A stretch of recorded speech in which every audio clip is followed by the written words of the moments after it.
5க்கு 11. சுவிட்ச்ல பேட்ல meet ஆயிருக்கு. போயிடுச்சுங்க maximum. 5க்கு 11 அடி சமயத்தில் ஒரு 6 பதிவு பண்ணி கொடுத்துருக்காங்க பிரதீப். 4க்கு 5. ஆஃப் சைடில் லவ்லி டேக்கன். ஒரு 6க்கு அப்புறம் கம்பேக் கொடுத்துருக்காங்க விக்கி. அடுத்து வீட்டில் போகிறாங்க பிரதீப்.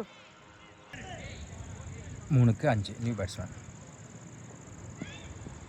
பெரிய சாட ட்ரை வைஸ் மூலம் வச்சோட பார்க்குறாங்க. Run out. அங்கேயும் மிஸ் பண்ணிக்கிறாங்க. சிங்கிள். 2க்கு 4. Up to yorker. அருமையாக தடுத்துருக்காங்க விக்கி. அந்த இடத்துல வாய்ப்பு இருக்கான்னு பார்ப்போம்.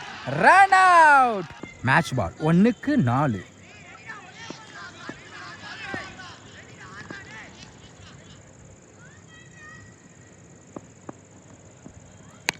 மிட் விக்கெட்ல போயிருக்கு. கேப்ல ஃபில்டர் யாருமே இல்லை. கேப்ல போயிருச்சுங்க. பவுண்டரி. வின் பை நண்பன் சிசி பொள்ளாச்சி. எங்க அவங்க ஒரு ஃபில்டர் இல்லை போடுங்க. நானே எங்க ஃபில்டர் இருட்டில் விட எனக்கே தெரியல.